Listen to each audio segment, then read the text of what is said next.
Hey guys, so I thought I'd do a video for you today about what commercial archaeologists actually do.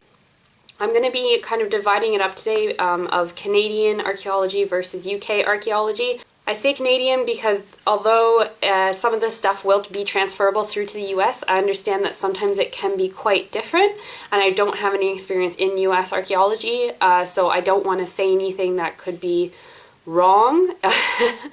As I've said before, I worked for about 9 months in the Canadian commercial archaeology a couple years ago. Canadian archaeology, probably the biggest difference between it and working in the UK is that the type of contract or the duration of the work that you're going to be doing. In Canada, usually you are working what's known as the season. This is a bit self-explanatory, but as some of you may know, it gets pretty cold in the winter and the ground freezes. So most of the time you're not going to be working, you're not going to be having a crew out in the field because you literally can't dig the ground because it's frozen. When I worked, it was a different kind of situation where the client wanted it done now, so we defrosted the ground with some heaters, but that's not typically what happens. Usually the way the season runs is from probably the beginning of April, May through to October, December, and then you have a couple months off in the winter while the ground is frozen. During this time, some people like to get like Christmas retail jobs, or they'll have a part-time job on weekends that they can pick up more hours in during the off-season. The majority of the sites that you're going to be working on in Canada are termed as prehistoric. This covers anything before when history is being written, so pretty much almost the entire history in Canada of the First Nations up until we were settled in the 1600s.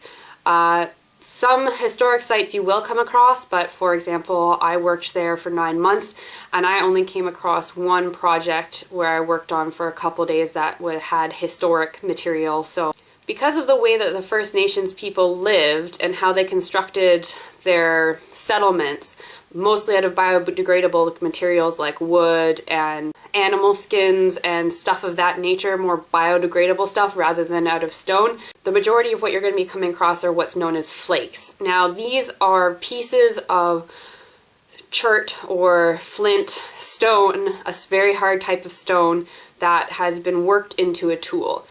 The chances of finding the actual tool are quite slim, but usually what you're coming across is some kind of temporary or semi-permanent encampment where they've done some tool production and they've sat there and made their tool or whatever, and then the garbage or the flints that come off from the making of this tool are scattered around, and this is what you're finding. You're essentially finding the leftovers from the process, and these are known as flake scatters, and that's probably the majority of what you're going to be coming across. There's a variety of types of projects that you're going to be looking at in Canada. The very first phase of an archaeological project in Canada isn't going to be done by somebody who's generally known as a field tech or a field archaeologist. All that stuff is done in the office. The first phase of a project that you'll be working on will be field walking. So farmers' fields, you know, when they till them and they turn up the soil, you have a pretty good chance of if there's a site there, of turning stuff up.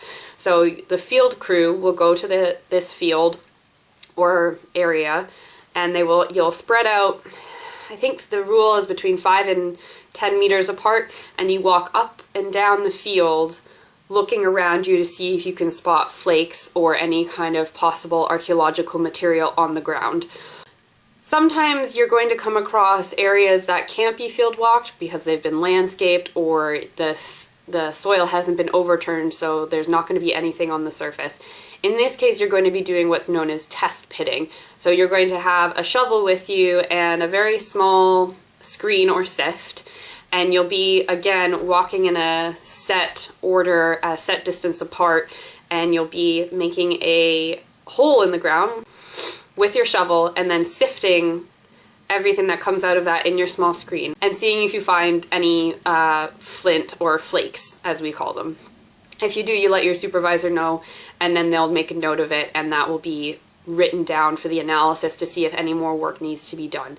Stage 3 and 4 of a project are what's known as evaluation and excavations, and they're very similar. So a grid is going to be set up over the area that you're working on, and will be divided into 1 by 1 meter units, which are what you're actually going to be excavating. During an evaluation, these are set apart, so depending on the flakes that have been found already and other factors, they will decide whether or not they want a unit every 2 meters, every 5 meters, every 1 meter, and so on. Sometimes you'll be working as part of a group, and sometimes you'll be working by yourself. You will be assigned a unit, and then with your equipment, which will comprise a shovel, maybe a bucket, and a tripod with a screen that you can attach to it, you'll go and set up next to your unit, and then you'll start digging. Because of the fact that what you're looking for are flakes, and you're highly unlikely to come across like a preserved part of a house or something like that, you would essentially just dig your way through the topsoil with a shovel. Every shovelful is put in the sift and sifted, and then from that you try to find as many flakes as you can. You dig down through the topsoil until you reach what's called natural, which is a very obvious change. If you're not sure if you've hit it or not, ask your supervisor to have a look at it. Sometimes you can have a context change.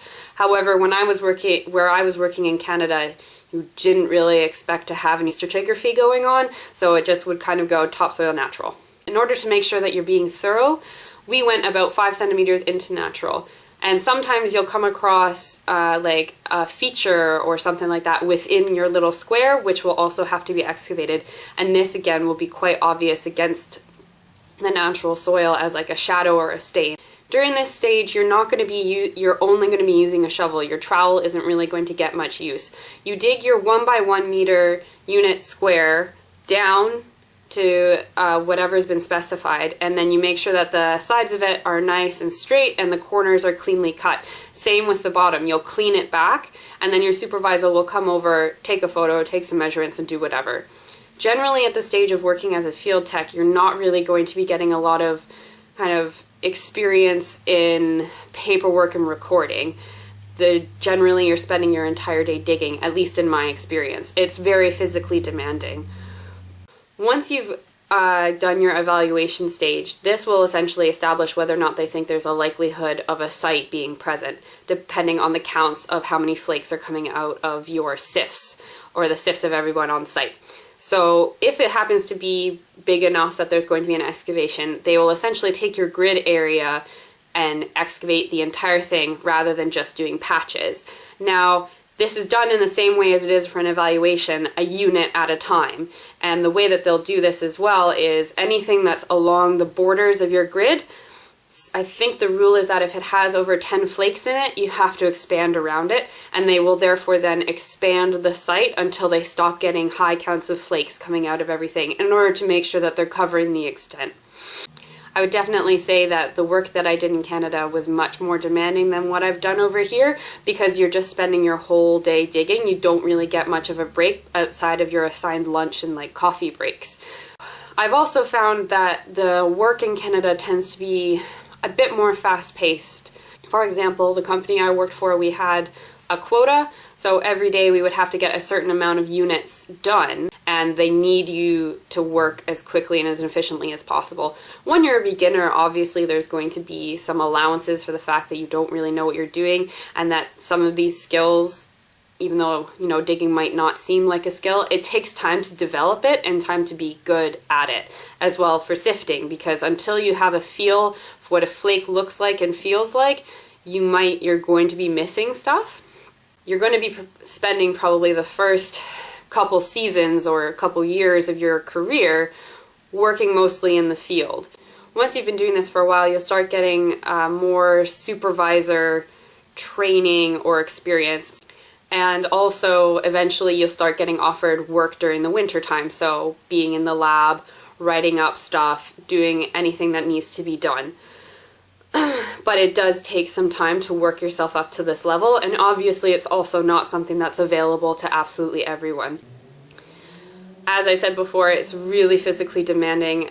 The general rule is that you are going to be just in pain for the first month as your body adjusts to it. It's quite hard on your back, and I found as well my hands, partially because the soil that we were digging was clay and was alternately frozen or like baked hard.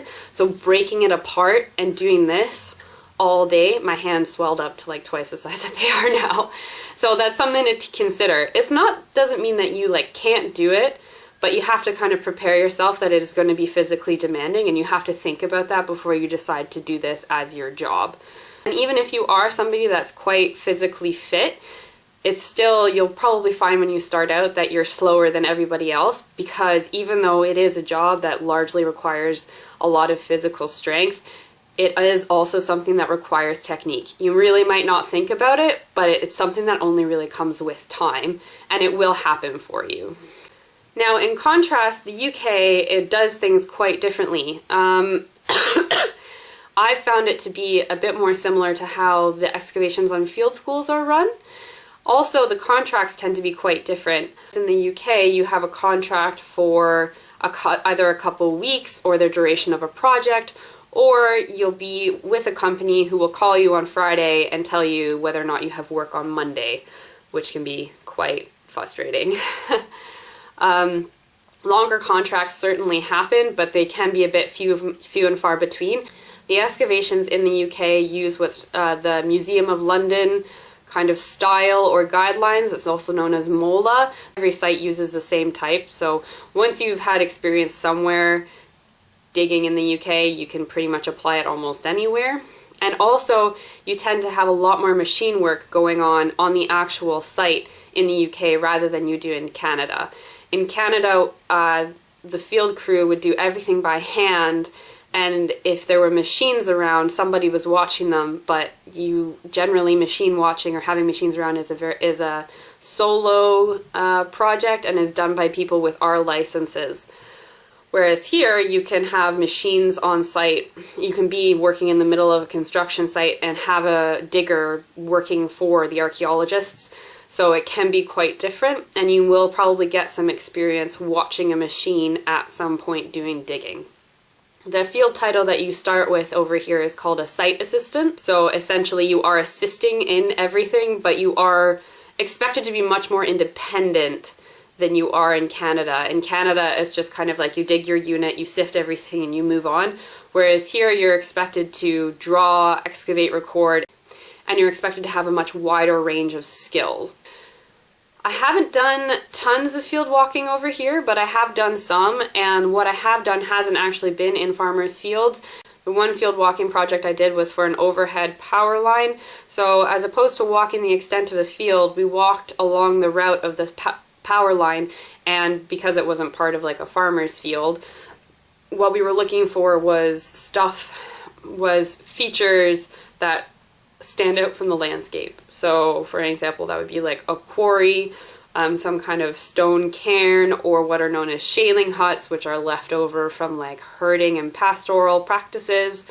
And then you're making note of these in the landscape, taking photos, putting them in on a GPS, and writing up a short sheet and description on them, and then continuing on. You do the same thing as back in Canada, where you're spaced out along a route, but you're not so much looking at the ground and looking for actual finds, you're looking for features, if that makes any sense. The other type of thing that you're going to be doing as a site assistant are evaluations and excavations. You can do test pitting, however, until you have a certain amount of experience, you're not going to be really, not trusted, but you're not going to be given the job of watching a machine all by yourself until you have a better idea of what you're actually looking for. So I've worked mostly on evaluations and excavations. So evaluations and excavations can happen a couple different ways. Evaluations, generally what's going to be happening is you have a series of trenches that need to be dug over an area that they think has archaeological potential, and more often than not, you're going to have a digger, a big machine that's going to come along, and they're going to actually dig out the physical trenches down to natural, and then you are going to be, and then if there happen to be any features in the natural, you are investigating those. So when I say features, I mean natural can sometimes tend to have like, tends to be a very distinct color change from the topsoil, and it tends to be quite light. I find it tends to be quite orangey, but that might just be the sites that I've worked on. That's by no means a standard for the entire UK. And so something that's different in it really tends to stand out. So you'll have a natural that's a very distinct color, and then you'll have these darker kind of stains or splotches within it.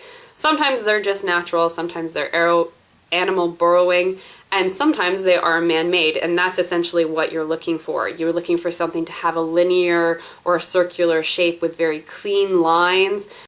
And then once you've found something like this, you'll be asked to excavate, draw, and record it. You can't always excavate everything completely 100%. Generally, until they have a better idea of what it might be, you're going to be asked to either half section, quarter section, or put a slot through it. So a bigger feature, or say a roundhouse feature where you have a whole ring going around, you're going to be putting in slots first. So it's just a section along certain amounts of it. You're not going to excavate the whole thing. If you have something like a round pit, you're going to be asked to either excavate half of it or excavate a quarter. And that's what that means. It's similar to Canada, and where you're expected to have very straight lines for your sections. However, depending on the size of the feature and what it might be, you're going to have to vary between shoveling it and troweling it. I tend to find that they do a lot more troweling over here than back home. They don't really sift over here unless they'd have a site that has like a lot of flake scatters, or it's a very valuable site and they want to make sure that they're catching absolutely everything. Otherwise, you're expected to trowel and essentially keep your eyes open and spot stuff as you're going through the material. Once you've finished excavating your feature, as it's called, you're going to have to draw it. So this will involve doing some kind of plan as well as a section, possibly multiple sections. You're expected to do levels on the drawing if you have the facilities available to you. And then lastly, you'll be doing recording. So filling out a context sheet for the feature that you've just excavated, the cut, the fill, and any other stratigraphy that you find inside. In this way, I found the UK archaeology to be a bit easier on you physically. There's a bit more ebb and flow to the work. You have periods of really intense digging and physical labor, but then you balance that by having the periods where you're just standing, drawing, or sitting down and recording something and just thinking about it. Things tend to be a bit slower. This is also partially because I haven't worked on a site yet where time has been really essential, so I can't really speak to that yet. But I've just found that the environment tends to be a little bit more relaxed than back home, where it was just kind of like dig, dig, dig, dig, dig, dig, dig. We gotta get this done as soon as possible, get it out of the way. There's also a chance here that you'll have a opportunity to work in a lab or the office setting much sooner than you would back home. If a company needs the help, or say you've only been employed for a couple days and they don't have anything for you after, they might ask you to come in and do some work at the office. This will generally involve going into like the lab and doing washing of fines or cleaning equipment, a variety of things. Or in the office itself, you'll be typing up all of the lists of contacts and photos and finds and samples from various sites. So having some basic computer skills is also kind of essential. Knowing how to work Word and Excel are probably the two most widely used programs. So that's just kind of my blurb about what commercial archaeologists actually do and how it kind of differs from Canada and the UK. Like I said previously, I can't really speak about stuff that you do in the US. I think it's quite similar to how it's done in Canada. However, I somehow get the feeling that they do a lot more survey work, but I don't really know where I get that from. I wouldn't necessarily say that one is better than the other. Each of them has disadvantages and advantages. So it's just kind of your personal preference. For me, my deciding factor was the fact that I find the archaeology in the UK to be much more interesting. Prehistoric wasn't my specialty when I was in university, and it's kind of one of those things where, you know, once you've seen one flake, you've seen all the flakes, and you're not really coming across super exciting stuff very often. However, weather-wise, you tend to get a bit more of a break sometimes, and the work can be a bit more steady. However, in the UK, things tend to be a bit more exciting or variable in terms of what you're finding, and you have a lot more flexibility for when you want to take time on and off. So you can just say to a company, I'm not available next week because you're going on vacation or something like that. So I hope that this was helpful for you. If you have any questions, like always, just put them in the comments, like or subscribe. I just took a contract to move down south for until the end of November. I'm not quite sure yet what my accommodation is going to be like and how much internet or privacy I'm going to have, but I'll try to do some more videos for you while I'm down there. And it is also a project where I've been told that they are quite fast-paced and quite demanding on what they want, so I'll be able to maybe do a sequel to this to talk about working on a UK site where things are a bit more fast-paced. So yes, I hope you like this, guys. Thanks for watching. See you next time. Bye!